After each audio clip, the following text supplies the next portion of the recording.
Hello dear students, again this is class on Indian constitution. So हम लोग जो है इंडियन कॉन्स्टिट्यूशन में जो सीरीज़ अभी पढ़ रहे हैं वो पढ़ रहे हैं उत्तराखंड और राजस्थान जुडिशल सर्विस से रिलेटेड और other competitive exam even UGC also. So हम लोग यहाँ पे पढ़ रहे हैं कि कैसे हम बेयर एक्ट पढ़ते हैं। तो इसमें मैं पहली वीडियो डाल चुका हूँ बेयर एक्ट पढ़ने के रिगार्डिंग। अगर आपने अभी तक नहीं देखी तो डिस्क्रिप्शन में उसका लिंक है और आप जाकर के वहाँ से देख सकते हैं। और अगर आप चैनल पर नए हैं तो हमारे चैनल को सब्सक्राइब करिए और बेल आइकन प्रेस कर लीजिए। सो लेटेस्ट द वीडियो। सो यहाँ पे जो दिख रहा है आर्टिकल 63, तो यहाँ पे बहुत सिंपल है कि आर्टिकल 63 को हम लोग कैसे पढ़ते हैं। आर्टिकल 63 को हम अगर देखें, आर्टिकल 63 कैसे है कि vice president of India shall be vice president simple, जैसे उसमें था 52 में there shall be a president of India. Similarly here article 63 is talking about the vice president of India. इस यहाँ पे कोई टेक्निकलिटी नहीं है, कुछ भी ज़्यादा ध्यान देने की ज़रूरत नहीं है।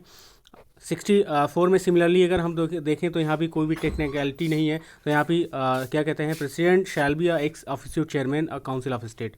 तो ये बस इतना याद रखना है कि एडिशनली चार्ज जो है वाइस प्रेसिडेंट तो होता ही होता है, प्लस इसके पास additional charge ex official chairman of council of state भी होता है। ये भी आपको याद रखना है। और फ्रेंड अगर हम लोग बात कर लेते हैं कि काउंसिल ऑफ स्टेट यानी कि इसका अर्लियर नाम जो अभी नाम है राज्यसभा, जो हिंदी वर्जन जो लोकसभा एंड राज्यसभा है, तो 1964 में आपका यहाँ पे लागू हुआ था। ये भी आपको याद रखना है साथ साथ में। उसके बाद बात कर लेते हैं फ्रेंड हम लोग यहाँ पे कि आर्टिकल जो है आपका नेक्स्ट आर्टिकल अगर बात कर लेते हैं तो आर्टिकल 65 है। 65 में क्या पढ़ना है आपको?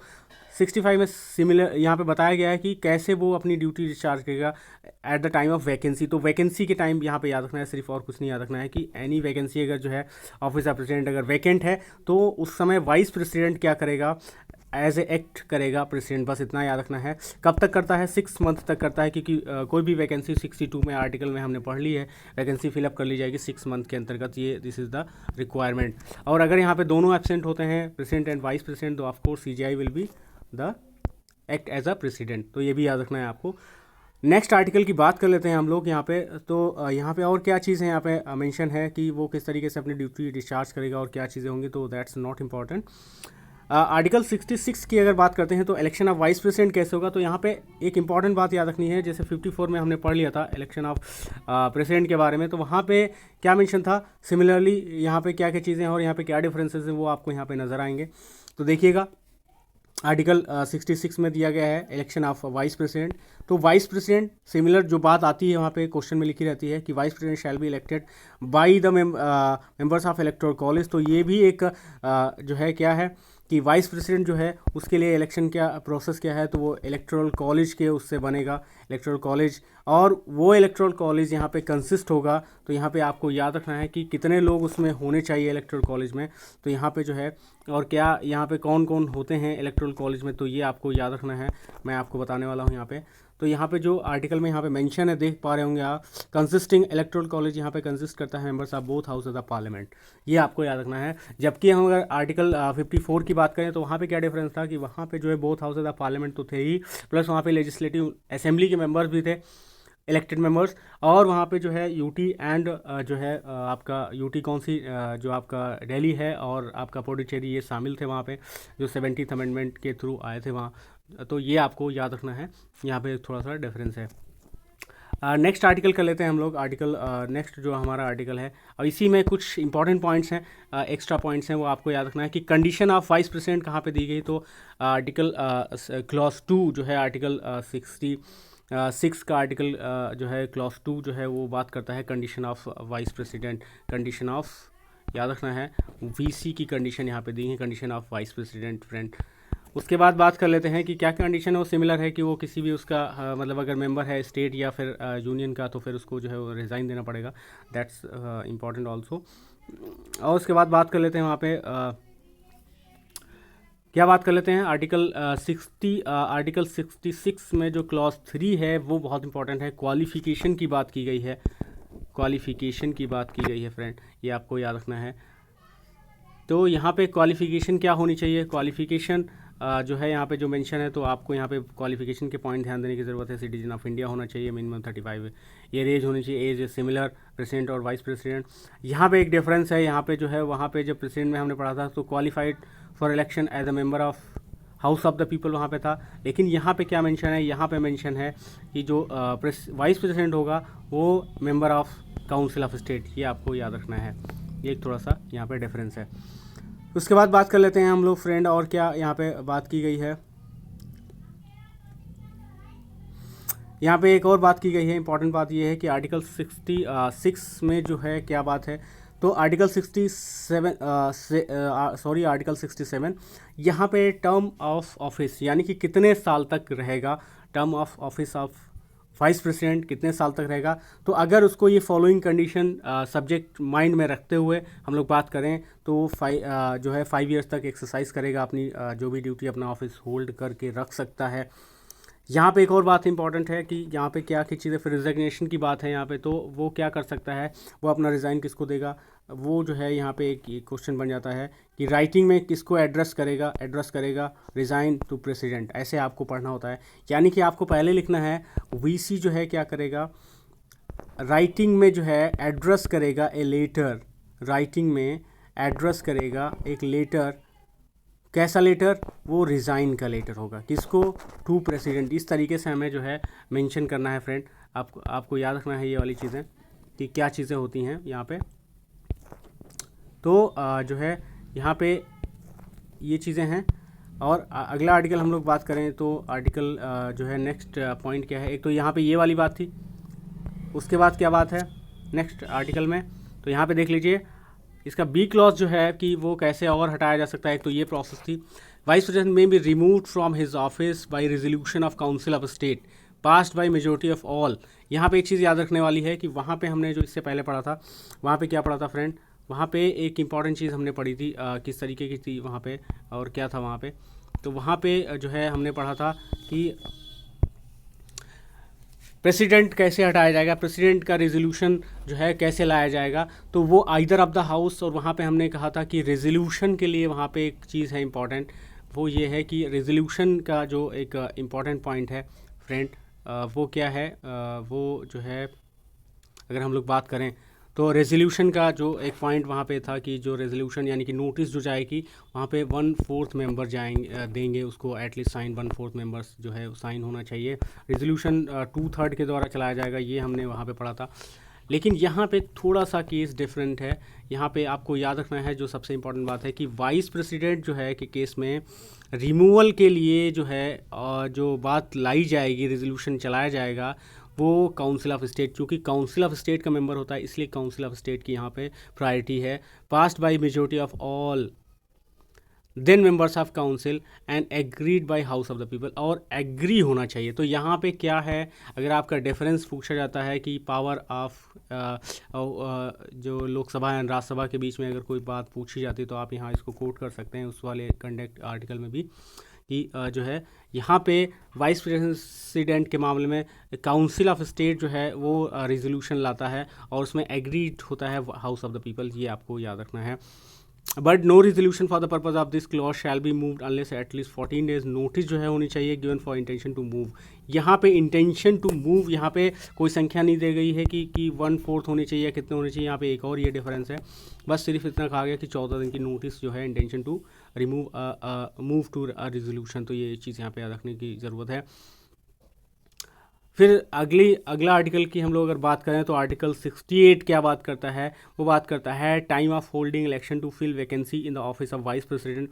हमने देखा था वहाँ 62 में कि कितना टाइम चाहिए जो प्रेसिडेंट की वैकेंसी फिलअप करनी चाहिए, तो 6 मंथ का था।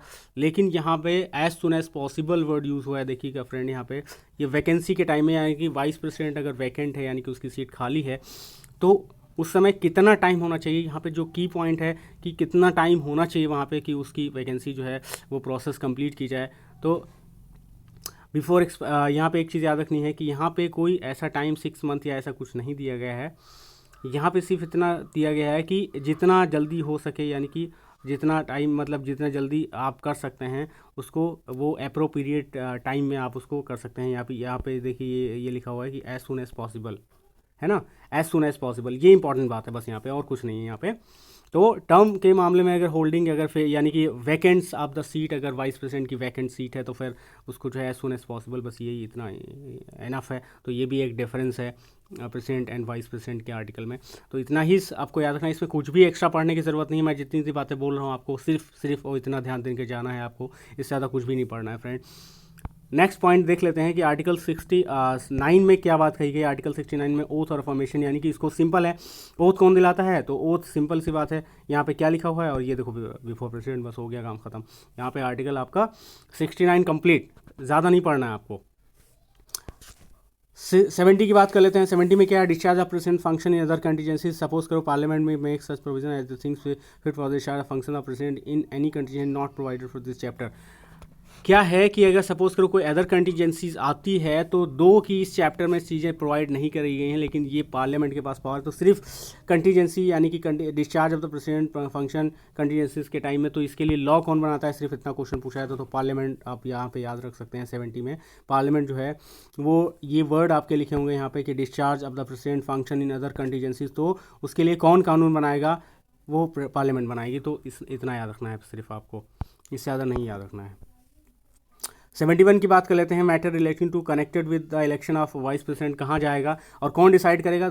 फ्रेंड बहुत वेरी इंपॉर्टेंट आर्टिकल ये है, इसको बहुत अच्छे से पढ़ने की ज़रूरत है आपको। तो यहाँ पे सुप्रीम कोर्ट को याद है, कंफ्यूज नहीं होना है, हाई कोर्ट नहीं होगा। अगर कोई भी डाउट या डिस्प्यूट अराइज होता है इलेक्शन ऑफ प्रेसिडेंट या वाइस प्रेसिडेंट से, वो मैटर कौन डिसाइड करेगा, तो याद रखना है सुप्रीम कोर्ट का डिसीजन फाइनल होगा। सुप्रीम कोर्ट डिसाइड करता है, इंक्वायरी भी वही करता है। तो यहाँ पे हाई कोर्ट का कोई मैटर नहीं आता है, ये आपको याद रखना है। Very important point. आर्टिकल 71 में इतना ही याद रखना है कि सुप्रीम कोर्ट के पास पावर है कि अगर कोई भी डाउट अराइज होता है इलेक्शन ऑफ प्रेसिडेंट और वाइस प्रेसिडेंट से रिलेटेड, तो कौन उसका किसका डिसीजन फाइनल होगा, that is the supreme court. तो ये आपको याद रखना है यहाँ पे। नेक्स्ट पॉइंट देख लेते हैं यहाँ पे, अगर है यहाँ पे इंपॉर्टेंट तो बस इसमें कुछ और नहीं है। इसमें ये आर्टिकल ये सारे पढ़ने की ज़रूरत नहीं है, नो नीड टू वरी, और इतना कुछ सब कुछ पढ़ने की ज़रूरत नहीं है। अगला देख लेते हैं। 72 में जो है यहाँ पे एक प्रेसिडेंट का ये पावर है, यहाँ पे पार्डनिंग पावर जो दिया गया है।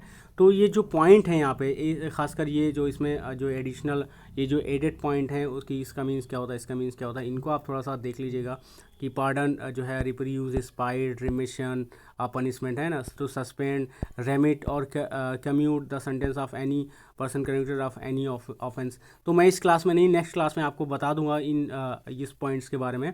72 में क्या है कि जो है एनी ऑफेंस, यहाँ पे याद रखना है ये वाले पॉइंट आपसे पूछे जाते हैं कि उसका कौन सा पावर नहीं लाई करता है, किस पार्डनिंग पावर जो है। तो आपका याद रखना है अगर कोई भी पनिशमेंट या सेंटेंस दिया गया है कोर्ट मार्शल के द्वारा, तब भी इसका लाई करेगा। अगर कोई भी पनिशमेंट और sentence for an offence against any law related matter which executive power और यूनियन एक्सटेंड, तो ये भी आपका यहाँ पे लाई करेगा। In all cases where the sentence of death. तो ये सारे 3 केसेस इंपॉर्टेंट हैं, आपको याद रखना है जो यहाँ पे लाई करते हैं 72 में। 72 के लिए इंपॉर्टेंट 3 पॉइंट ये बहुत याद करना है कि जहाँ पे यूनियन एक्सटेंड होता है, यहाँ पे सेंटेंस ऑफ डेथ दिया जाता है, या फिर कोई भी सेंटेंस या पनिशमेंट जो है कोर्ट मार्शल के द्वारा दिया गया, तब भी 72 लाई करेगा वहाँ पे। फ्रेंड ये आपको याद रखना है। लेकिन इसके कुछ एक्सेप्शंस हैं जो मैं नेक्स्ट क्लास में, इसमें 72 के लिए मैं एक सेपरेट वीडियो आपको बना के दे दूंगा। जो कुछ पावर्स हैं खासकर प्रेसिडेंट के, उसके लिए मैं नेक्स्ट आपको बता दूंगा। सिर्फ मैं यहाँ पे आर्टिकल आपको बता रहा हूँ कि आर्टिकल में पढ़ना क्या क्या है और क्या छोड़ना है। तो सिर्फ ये आपका एक रैपिड में आपका जो है एक रिवीजन दे रहा हूँ, तो वो आपको यहाँ पे क्लियर हो जाएगा। 73 की बात कर लेते हैं। 73 में क्या है, यहाँ पे 73 में यह आप लोग देख लीजिएगा, extent of executive power of the union, यानी कि जो ये executive power of the union है, सैल एक्सटेंड कहाँ तक एक्सटेंड कर सकती है। तो कोई भी मैटर अगर पार्लियामेंट से related has power to make laws, वहाँ तक पहुँच सकती है। या फिर rights authority and jurisdiction as exercise by government of India by virtue of any treaty और एग्रीमेंट। तो ट्रीटी एग्रीमेंट से रिलेटेड कोई मामला है या फिर पार्लियामेंट से रिलेटेड कोई भी मामला है, तो आर्टिकल 73 में आ सकता है वहाँ पे, ये आपको याद रखना है। Provided the executive power are referred in sub clause A shall not save as explicitly provided in the constitution in any law made by parliament extent in any state। State के लिए जो है ये नहीं होगा, यानी कि ये इंक्रोचमेंट है एक तरीके से, वहाँ नहीं होगा। Without in emergency, in emergency situation में ही ये इंक्रोच कर सकता है यूनियन स्टेट की वहाँ तक, अदरवाइज ये नहीं इंक्रोच कर सकता है। So these are the points, these are the few important articles regarding the executive part. Next or remaining portion of this chapter we will take later. So friend, अगर आपको ये वीडियो अच्छी लगी हो तो लाइक करिए, शेयर करिए और सब्सक्राइब करिए channel Sunshine. Thank you for watching this video.